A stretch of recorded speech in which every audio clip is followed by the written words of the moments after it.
Liverpool fan in Japan. Hello YouTube, Liverpool fan in Japan here, the Miyazaki man Sai. We have just hammered the Hammers, West Ham, 5-1 at Anfield. Looky, the Liverpool Arne Slot, the shiny one, has arrived, looking proper fly. Indeed, Mai actually liked it as well. She's got my Darwin Núñez Agent of Chaos hat, so I can't wear it right now. She's out and about. Take this one, and then, oh yes. However, I digress just a little bit. Liverpool looked phenomenal. Now, there were a few issues because West Ham are a quality team. They weren't fairly strong as well, and I knew they'd go with a strong lineup. In fact, I almost got it right. But speaking of the Liverpool lineup, I pretty much got that one right as well, except from Núñez for Szoboszlai. However, I love the fact that Arne Slot, the shiny one, went very strong offensive firepower, because if you look at our firepower this season, Cody Gakpo, Lucho Diaz, spoiled for choice on the left wing, Mo Salah, Federico Chiesa.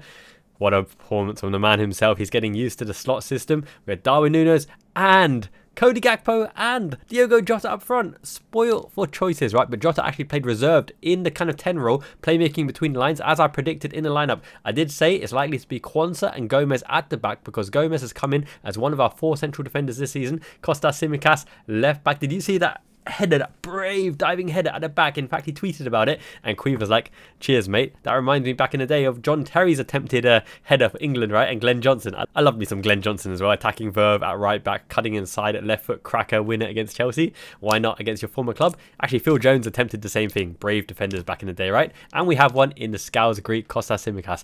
Huge performance from many players. But looky, community member, is it T you're looking for, has made some beautiful graphics for the player ratings coming up right now. So let's get straight into it. Caoimhín Kelleher starting in goal, deputising for Alisson Becker. He is the best number 2 in the league, if not the best number 2 in the world. He's so composed, so cool. Knows our style of play, great footwork, great shot stopper as well. Not as dominant in the area or vocal as Alisson Becker, although he's pretty vocal to be fair.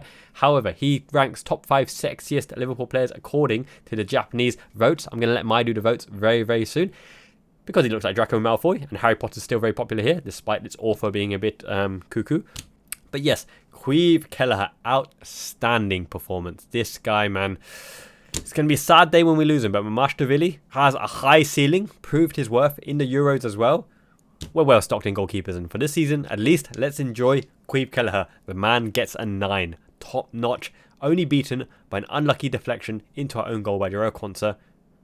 So, good way to start it off. Caoimhín Kelleher gets a 9. And next up is our quality wonder kid right back rotation with Trent Alexander-Arnold. Look, he hasn't had many games back to back. Slightly got to build up his match fitness, his match performance and concentration as well. He was okay. He was his usual energetic self up and down the right hand side, offering the width as well. Always offering himself as an outlet as well. Slightly sloppy, slightly off key, can be attacked again.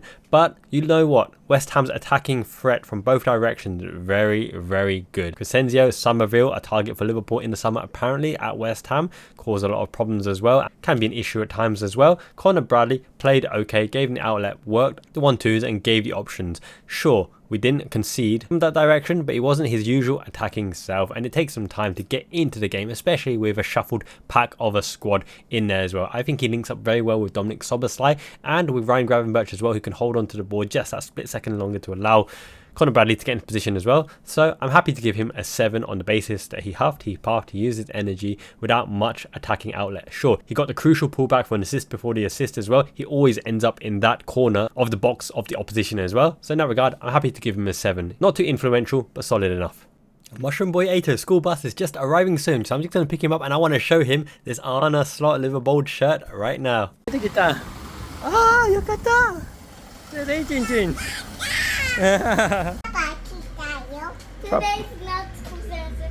Natsuko Sensei. Where?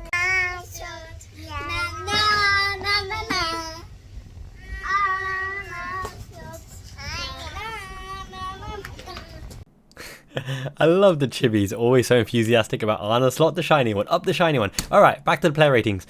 Okay, next let's go into Jarell Quansah, right? Coming back into the first team after the first match of the season. I think he played okay. Sure, he had 1 or 2 moments in duels where he lost the duel as well, but it is what it is, right? It's a shuffled pack, him and Joe Gomez, new centre-back pairing at the back. I knew Joe Gomez would be one of the 4 central defenders. It was either him or him at left back marking Jared Bowen with Van Dijk coming in, but they trusted Gomez as captain on the day, and next to Jarell Quansah, I think they held out fairly firm. There were a few iffy moments, scrambly moments as well.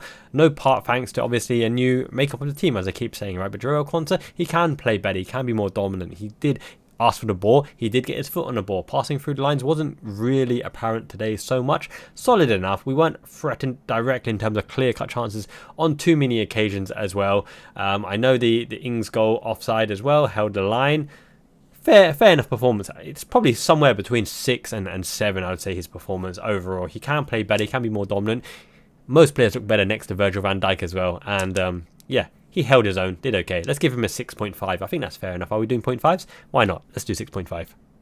And next up, we got Joe Gomez Maldini coming out of the blue in the centre-back role next to Jarell Quansah. Look, a lot of the comments apply to Jarell Quansah, apply to Gomez as well. But I feel as though Gomez is that type of player that needs a consistent run of games to really find his feet, to find his form. When he performed at left back last season under Jurgen Klopp and consistent game time, he was a menace. He traversed into the 6th position and held the line, double pivot, really good short ball passing game. He's improved his ball playing ability and his ability on the ball phenomenally in the last season as well. But when he comes out of the cold, right, out of the blue, without minutes even from subs appearances, I think he's slightly shaky. And he was captain today. He tried to be vocal, but he's definitely no Virgil van Dijk. He's a treasured member of the squad. Saying that, I feel Jarell Quansah was just about the pick of the two centre-backs. With that in mind, 6.5, that means Gomez probably deserves a 6. I think that's about right. He did okay, but he was the leader in that back line, and without the long ball playing ability of Virgil van Dijk in the back and the running ability through the lines of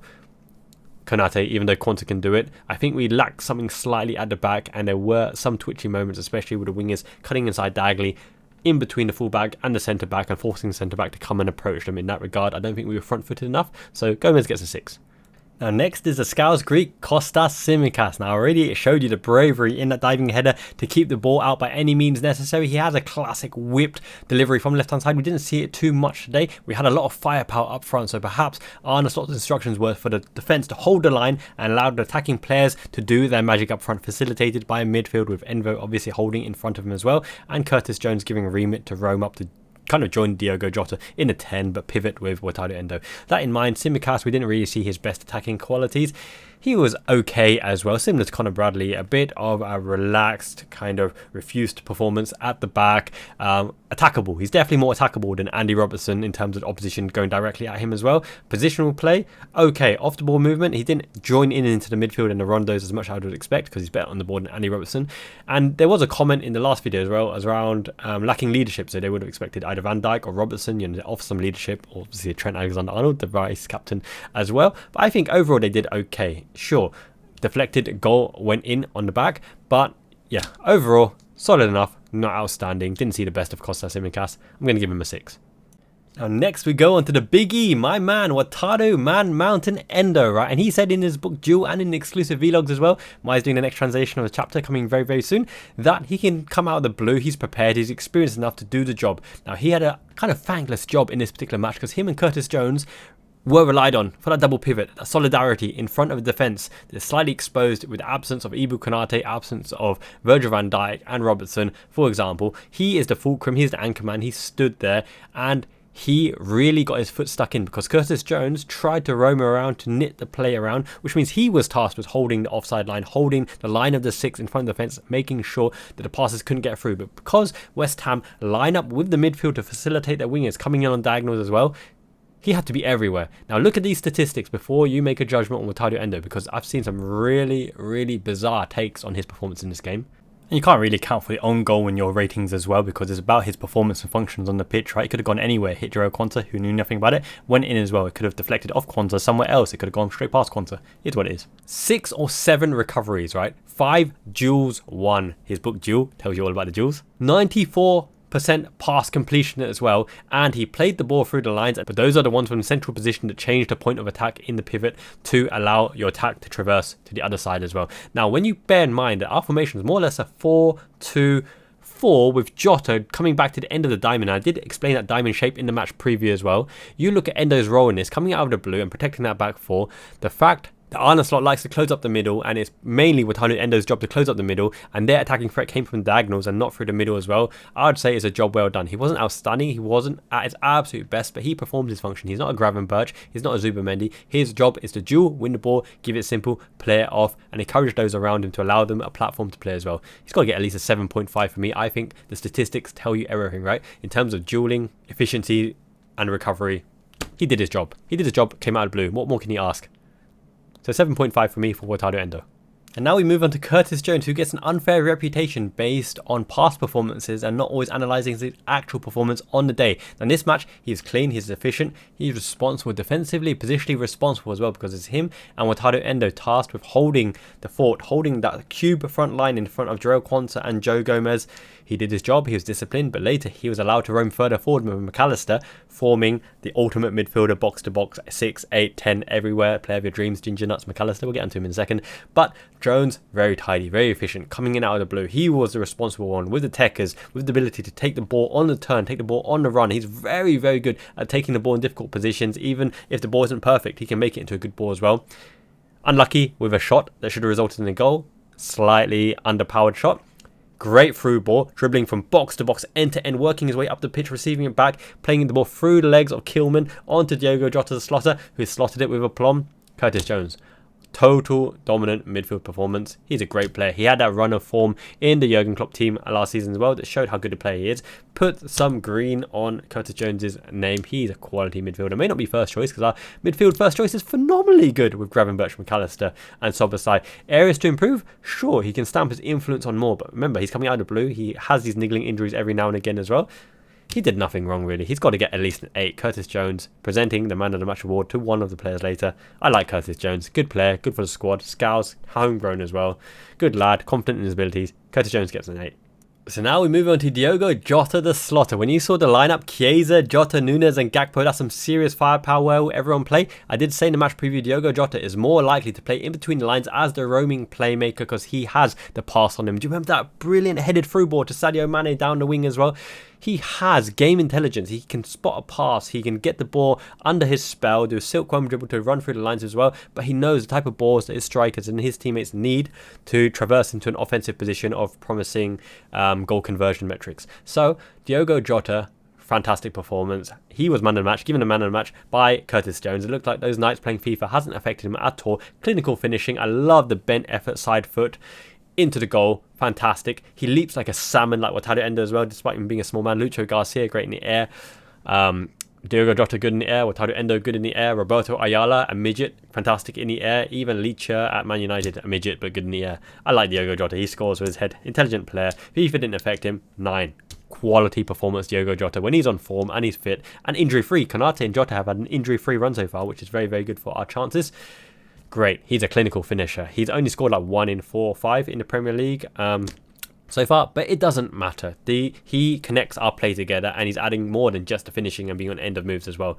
Him and Salah creating from the half space positions, fantastic. Behind the front line as well, 9.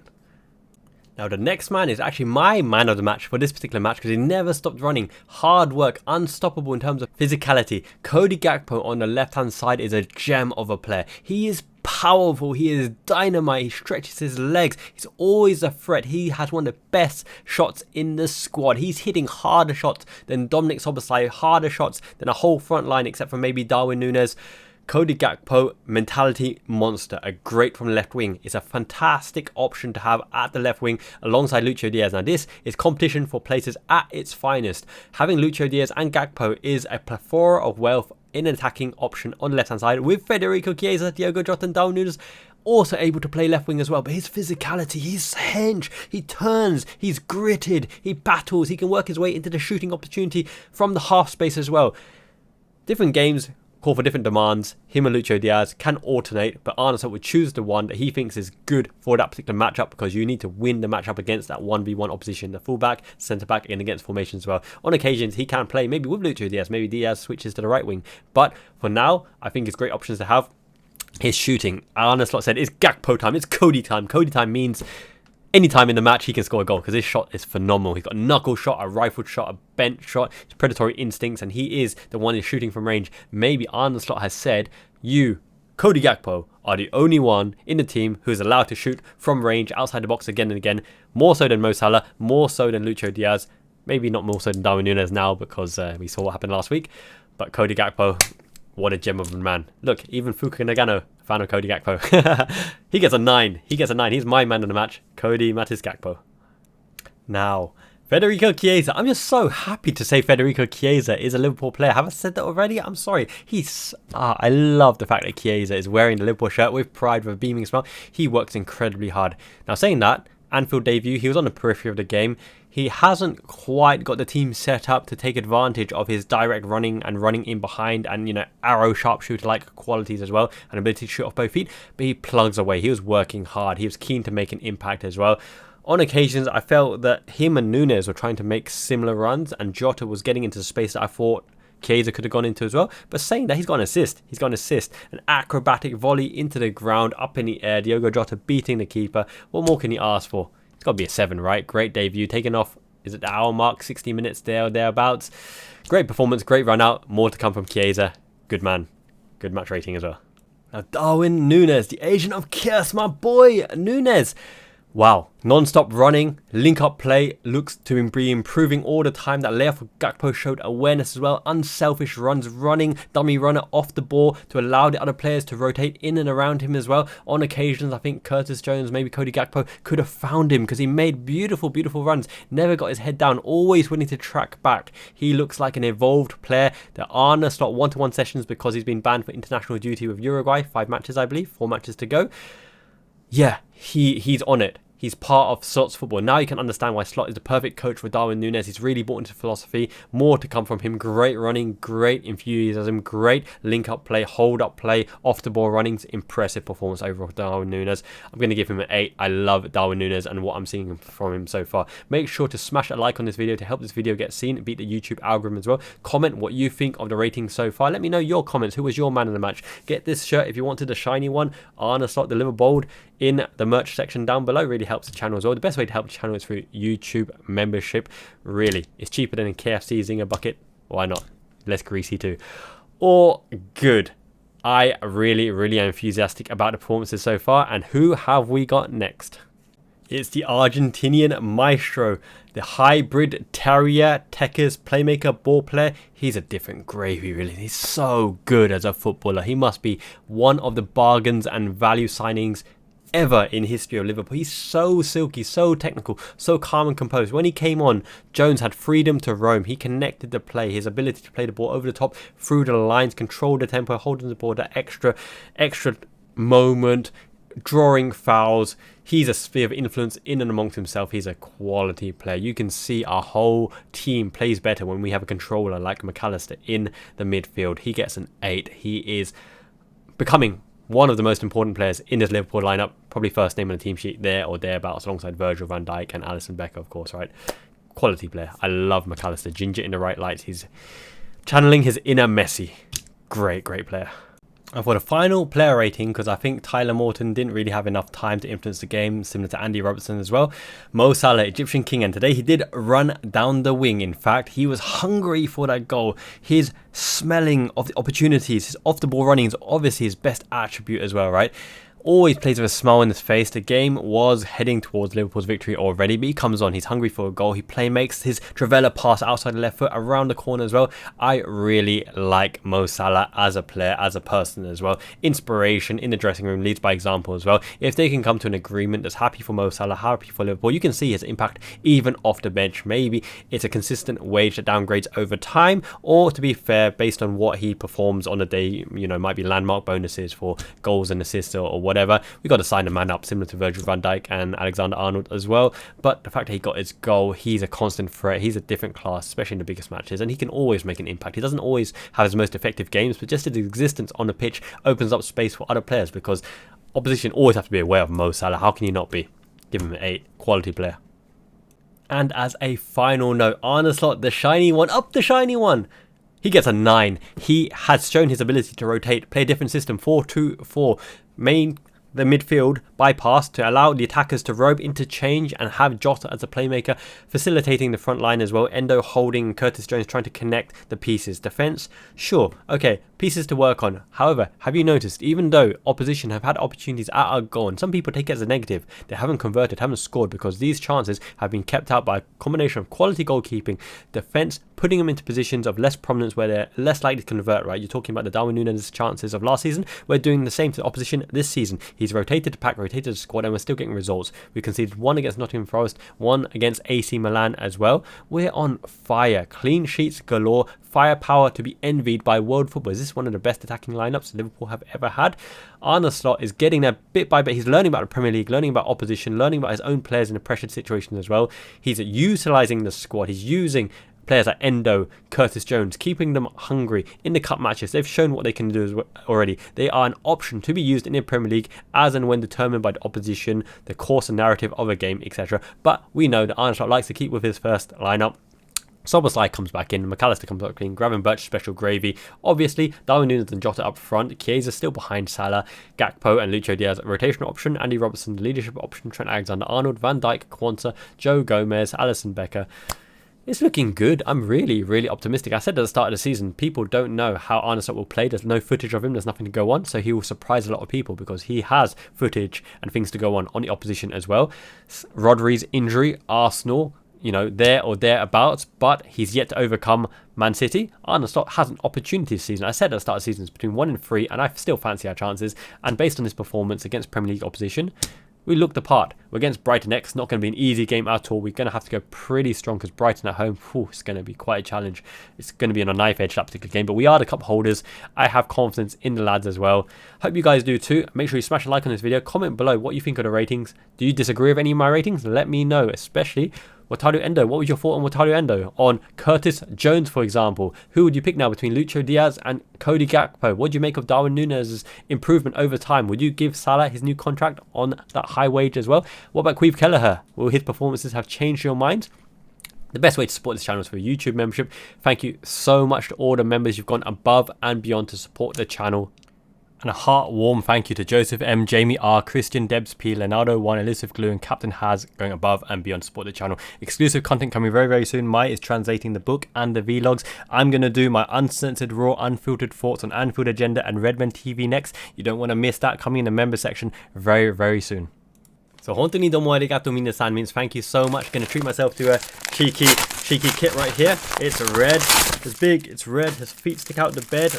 It's a kit. Wait a minute. It's a Warrior. I've had so many Warrior kits lately. Did I buy that many Warrior kits? I probably did. I love my Warrior kits. I'm sure I got this kit already, but hey ho, let's have a look. See, no, it's not even mine. It's Mushroom Boy Ato's celebration to Mushroom Ato. Arne Slot. Na na na na na. Why not? He'll grow into that. Probably one size too big for him, but yeah, Warrior kit for the little man. Like the video, makes him happy as well. Until next time, Miyazaki man, Ichiban, it means the best. Miyazaki, Liverpool fan in Japan, Army, Miyazaki Gan is growing. Thank you so much, best community ever. Discord is growing as well. We've got topic conversations on Darwin Núñez, transfer talk, fancy football, Arne Slot, Premier League rival watch as well. Join me for the watch along coming on the weekend if the time is good. Until next time, Jane means ciao. Peace, love, have a great day. Liverpool fan in Japan.